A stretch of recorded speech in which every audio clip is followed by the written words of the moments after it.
right. Good afternoon, good day. This is the Ask the Zamboni Expert podcast. My name is Scott Douglas, a sales associate here at the Zamboni Canada office located in Brantford, Ontario. I'm joined today by Jonathan Loree. Jonathan, what exactly are you? I've never had the pleasure of meeting you. Yeah, well, thank you so much for inviting me.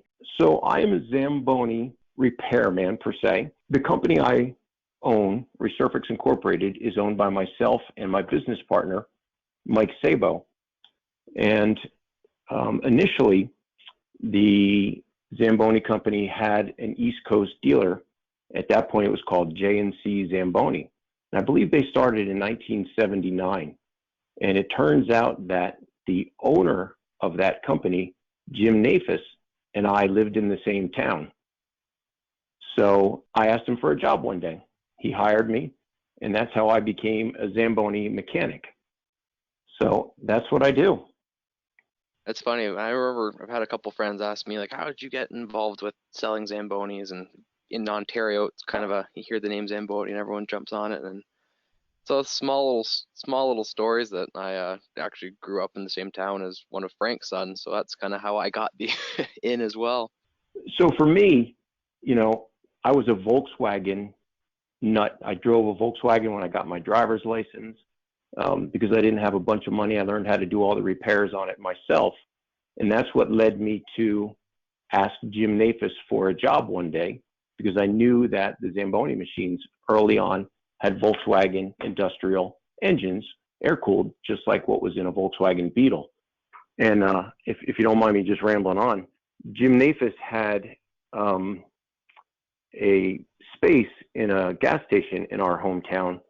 So I worked at that gas station in high school, and I remember when they would leave at the end of the day and close the gate, looking through the gate at Zamboni ice resurfacers in different states of being disassembled and seeing these Volkswagen Beetle motors in. So that's what led me to, years later, reach out to Jim Nafis and ask him for a job, which was terrific. That was in November of 1988. So quite a while ago. Yeah, so I bet you've seen quite a few adventures over the years, or a lot of time on the road between servicing machines all over the Mid-Atlantic and the United States. Yeah, absolutely. But what's been great is, so my business partner, Mike Sabo, was already working for this company, J&C Zamboni. So the day I started work is the day I met my business partner, my future business partner. And so he was there 2 years longer than me. He started in the fall of 1986. And he's a great guy. He was so gracious. He taught me his trade right from day one. And all these years later, I would have to tell you, we're better friends now after all these years.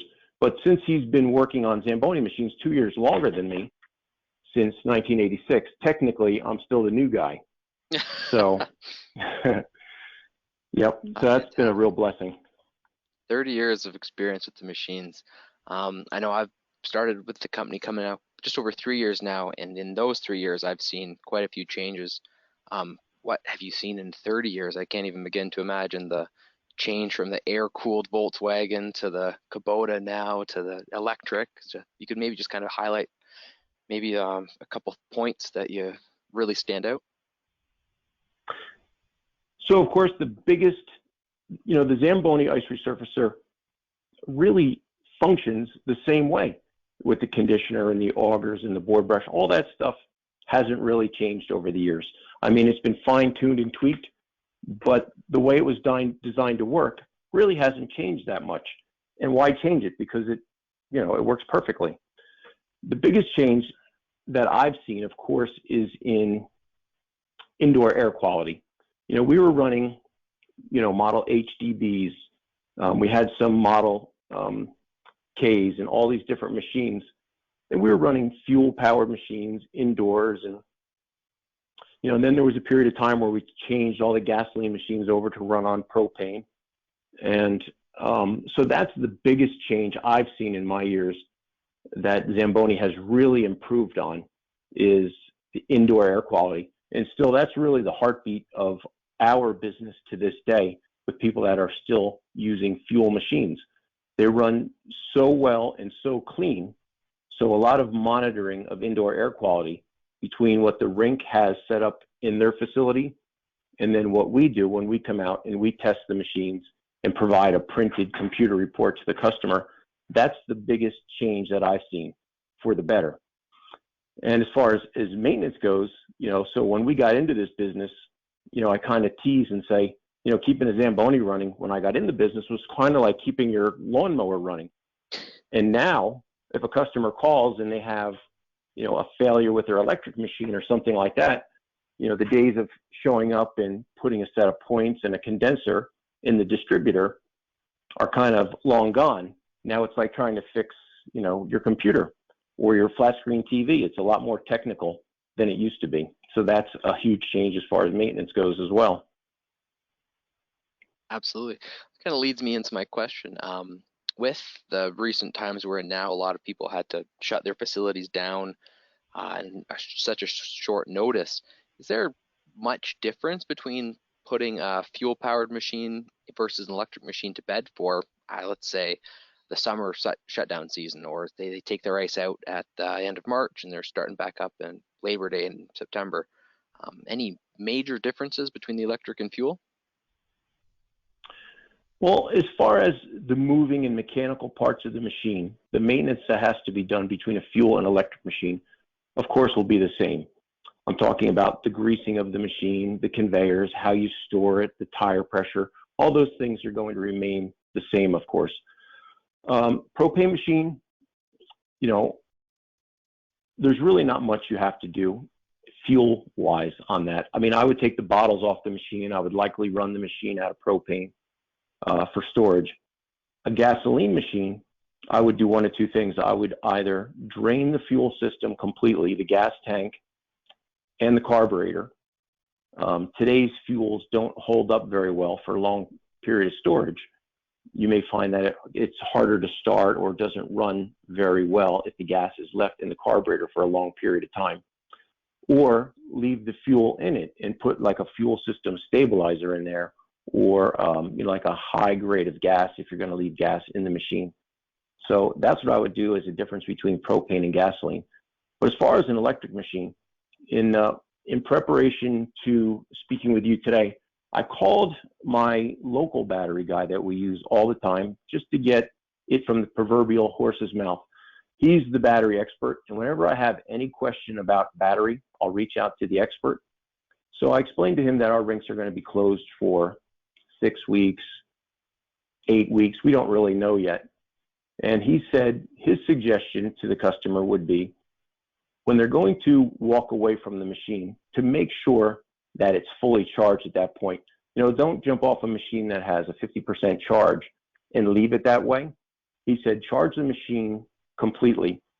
And so the machine to sit for a couple of months will be just fine at that point.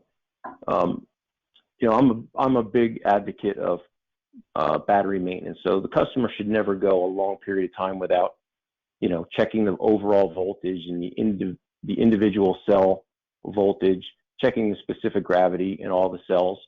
And then the one thing that I would add to that would be, if you have a one-spot watering system, I would still want to make sure periodically that each cell was getting watered properly, not just completely rely on it. Because if it sits for a long period of time, the fluid that has to flow through the one-spot watering system or through a check valve, you want to make sure that it is in fact watering each cell properly.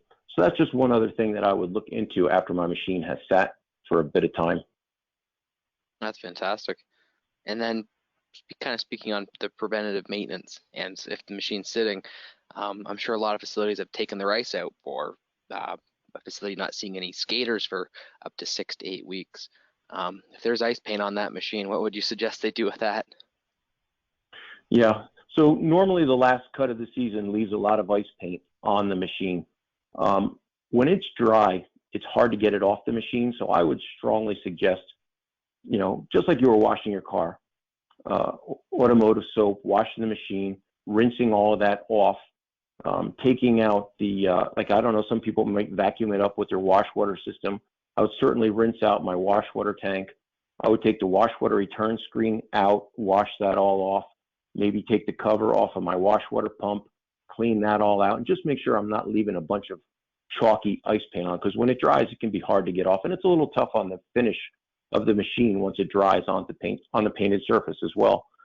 But it gets everywhere. It gets up on the tires and up on the painted panels of the machine. I would certainly rinse all that off. We've rented machines to customers who've used it to pull their ice, and they come back and they're a mess. They treat it like it's a rental, so you get it back and it's full of ice paint. It takes a while to get it cleaned all off the machine and getting it looking good and making sure it's not in every nook and cranny on your machine. So ice paint, I think, is something that's worth taking a little bit of extra time to get off your machine. Absolutely. I fully agree with that. I myself have even done a couple trade-in evaluations with machines that have been caked with ice paint, and then you open the engine bay and see that paint dried everywhere. You kind of know that it's kind of telling for what the rest of the machine will look like, and then by the time you get down to the conditioner runners, they're paper thin, so it's usually pretty telling. Yeah, and sometimes if it's on the engine or on the exhaust system, and then when you start the machine up and the machine begins to warm up, you could get a little bit of an odor from it initially as well. So that's another reason to make sure that you have all the ice paint off the machine. Oh, absolutely, fully. Yeah, you don't really want any send the new operator on there and have them smelling the burning paint.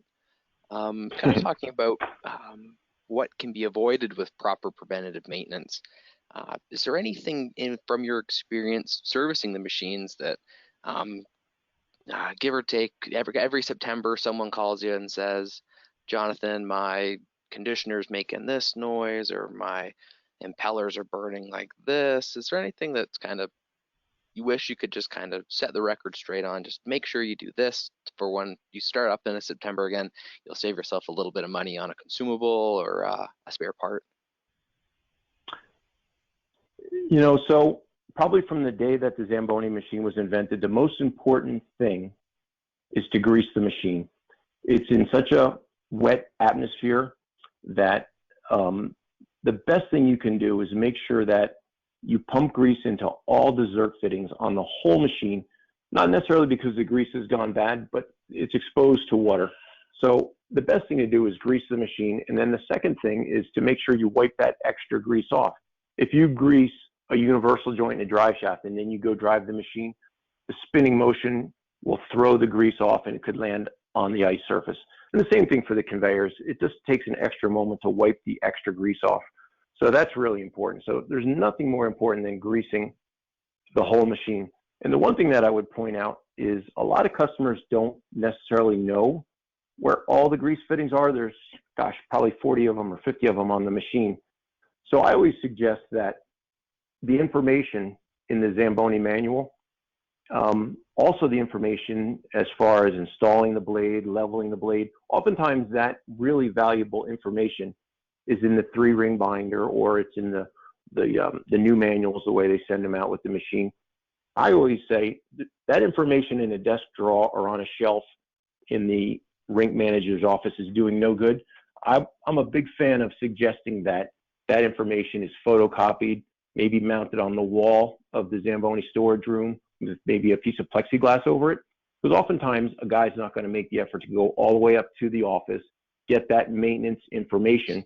It should be really at the fingertips of the operator or the maintenance guy, not, just kind of tucked away in the office. So I'm a big fan of printing those pages and mounting them in the Zamboni room. So if a customer has any question, where the grease points are, or how to level your blade, or what set of holes to mount the blade on, the information is right there at their fingertips. So that's my own personal thing that I always recommend to people is photocopy that information and keep it in the Zam room so it's right there where they need it.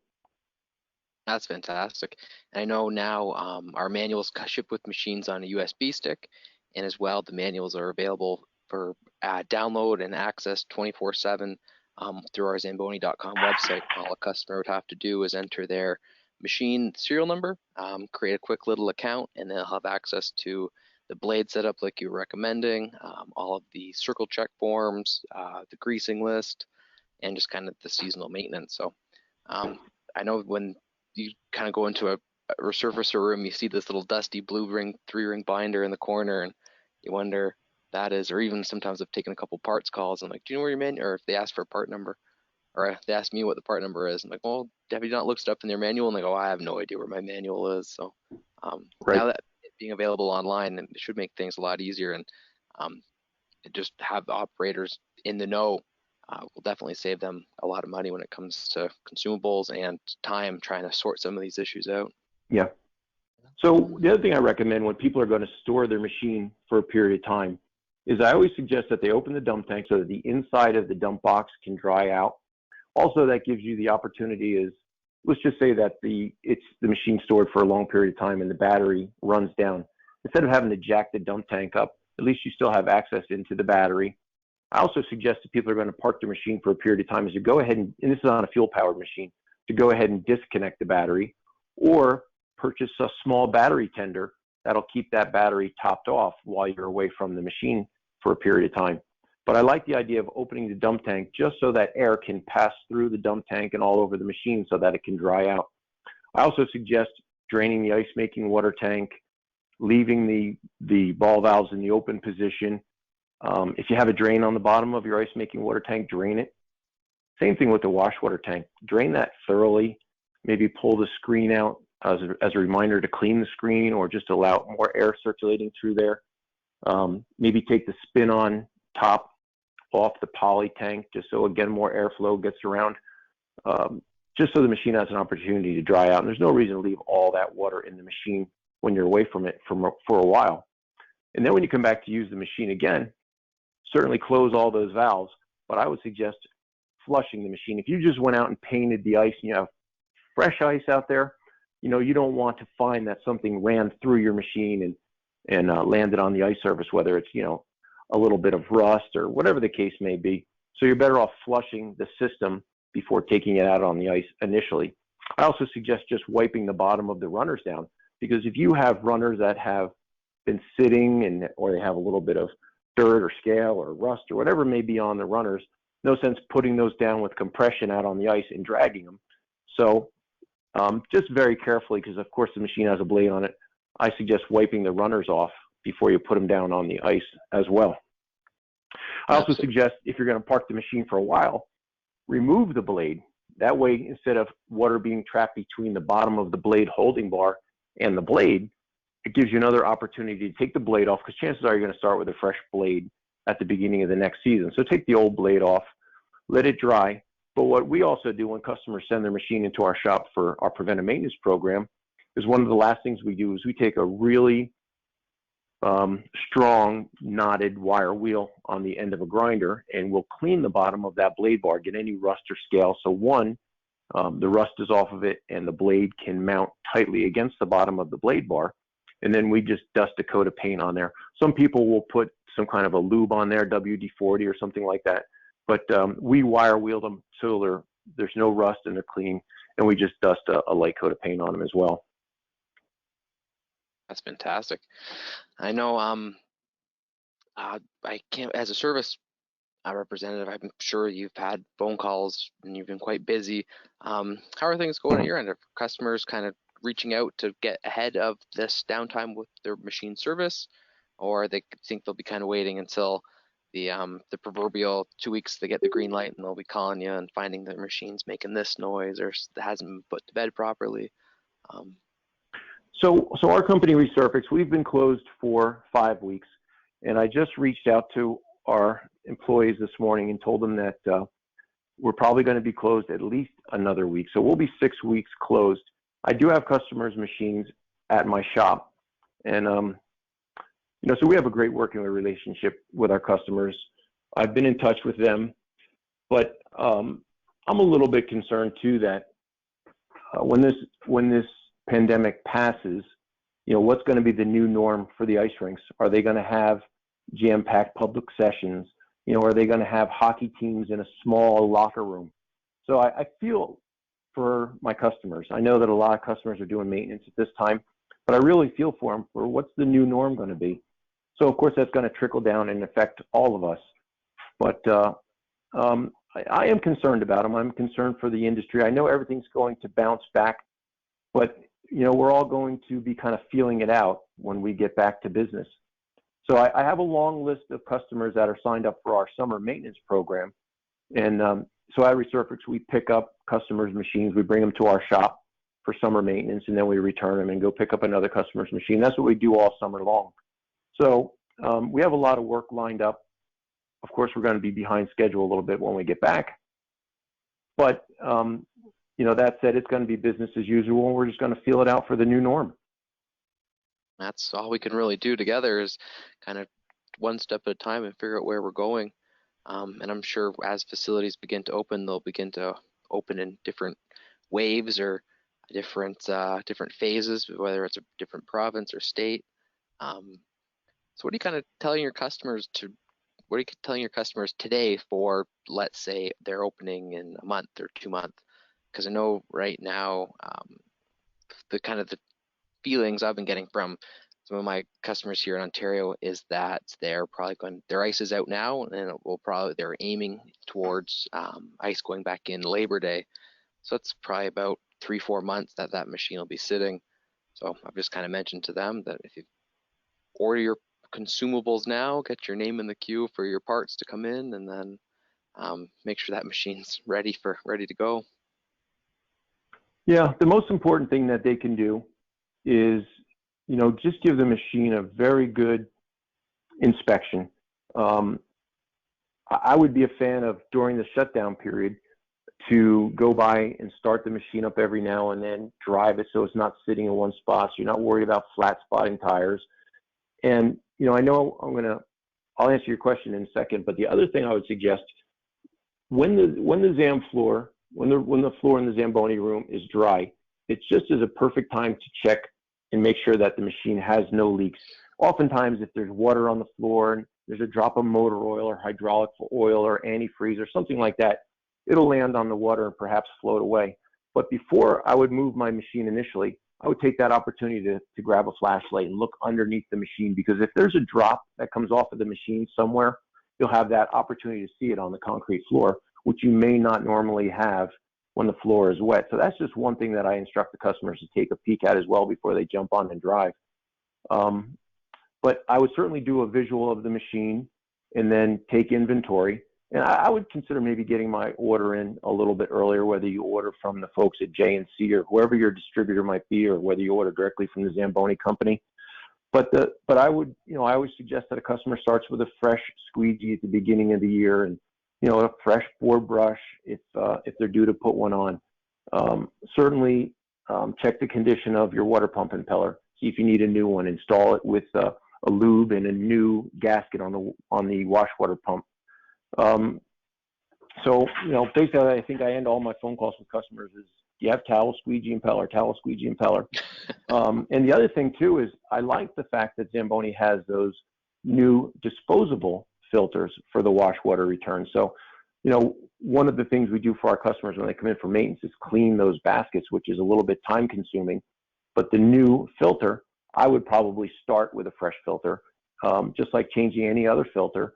When you're cleaning that ice and you're running water through it and picking up whatever on the ice, that new filter is very inexpensive, and it's disposable.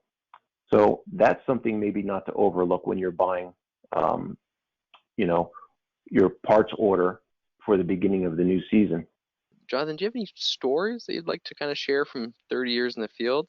Any kind of funny customer stories, without mentioning any names, of course, or making anyone feel bad? Because trust me, if anyone's wondering out there, I've probably made the mistake myself. So. Yeah. So I sent a text message to my business partner Mike last night. I said, "Hey, these are about the 15 funniest stories that I can remember from over the years. What do you have?" And he sent me about 25 more stories, and I read through them all, and I said, "I can't share any of those stories." But the one that comes to mind that I always remember, which I thought was MacGyver, is we had a customer with a Model 500, and his cooling fan had failed, and he didn't want to miss an ice cut, and he did not have a replacement cooling fan. So he put his skates on in his backpack leaf blower and skated alongside the machine while aiming the leaf blower at the radiator, so that air was passing over the radiator while the driver was doing his ice cut. pretty dangerous. I wouldn't recommend it, but it was pretty ingenious, I thought. Oh, that's And incredible. The show must yeah, go on. the show must go on. And one customer, I felt so bad for him. He called me one time and he said, "Hey, Jonathan, how many gallons of hydraulic oil do I put in my machine? I blew a hydraulic hose and I've been putting a bunch of oil in, and it's he said, what's the level? So I said, if you go and buy 25 gallons of oil, you'll have enough to fill the machine and you'll have a couple gallons probably for spare. He said, well, that's what I did. And I've got 55 gallons in the machine and it's still not showing up on the sight glass. And I said, oh, that's impossible. I said, where are you putting it? Unfortunately, he was putting it in the water fill. So he was filling his ice making water tank with hydraulic oil. So he had 55 gallons of automatic transmission fluid in his ice making water tank. And I felt bad for him because I knew what a chore that was going to be to try to clean that tank out before you could feel comfortable running water through it again. So Sounds like a those job are for the just a new couple guy. that come to mind. Yeah, yeah. Oh wow, yeah, I can't imagine that cleaning. Probably some some colorful ice. Yeah, no doubt. No, that's fantastic. Um, Jonathan, I don't know if this will go in the podcast, but I'm curious as to because you guys would service Madison Square Garden, would you not? We do, yes. I was just curious, how the heck does a Zamboni service take place in a building like Madison Square Garden in the heart of Manhattan? I remember I visited New York within the last year or so, and I could not believe or even wonder how a service van would make it to an arena like that to perform an oil change or a filter change. Yeah, and the thing is, Scott, the machines are not stored on the first floor. The rink is actually up on, I want to say, like the fifth floor. So you first, after 9/11, there's such tight security that, they go through your van, they look under your van with mirrors, they'll have a dog go around your van, you give them your license, and eventually they'll let you in the building. And then you drive up this ramp that circles up around the building until you get up to the fifth floor. And once you're up there, there's room to manipulate. But the hardest part is getting to the building. There's so many one-way streets, and getting in and out of Manhattan is certainly a nuisance. But, they're a great customer, and we've been servicing them since day one. So they're a treasured customer for sure. Fantastic. Yeah, I can only imagine there's only a few buildings like that in the world, and to have machines there, it's always incredible. And knowing that they still have to get serviced and ran just like any other municipal rink, it's it just comes with a few extra complications that you guys are up to the task for. It's incredible. Yep. Other than that, Jonathan, I don't really have too many other questions for you today. I just want to thank you again for stopping by and letting me pick your brain this afternoon. The feedback you had was fantastic. I know myself, I learned a few things, and I'm sure everyone else listening will learn from you as well. You have a great wealth of knowledge. Well, I'd like to thank you, but while I have you, I'd also like to thank Richard Zamboni, Frank Zamboni, and Doug Peters, because Mike and I met with them in 1995, 1996, and that's when our company Resurfix spun off from the company that we were working for called J&C. And so I just want to thank Frank and Doug for going to bat for us and giving us the opportunity to have our own Zamboni service business. So, obviously a Zamboni dealer is like a car dealer, parts, sales, and service. And the company J&C still does new machine sales and mail order parts, where Mike and my company, Resurfix, we are strictly just the service business. So I just want to take this opportunity to thank those guys for giving us the blessing, how we changed the setup of our distributorship. And we've had just a wonderful relationship with the Zamboni Company over the years. So it's been a great business. It's been a great relationship, and it's been a great friendship. Couldn't agree more myself. Jonathan, I just wanted to say thank you again for stopping by and letting us pick your brain. This has been another Ask the Zamboni Experts podcast, and by far, listening to Jonathan today, we definitely had a Zamboni expert on with 30 years of experience. It's a pleasure having you here today. For everyone out there listening, please stay tuned as we are going to be releasing this episode and more episodes to come on our Zamboni social media platforms. Hope everyone is keeping safe and well, and wishing you all a very iced day.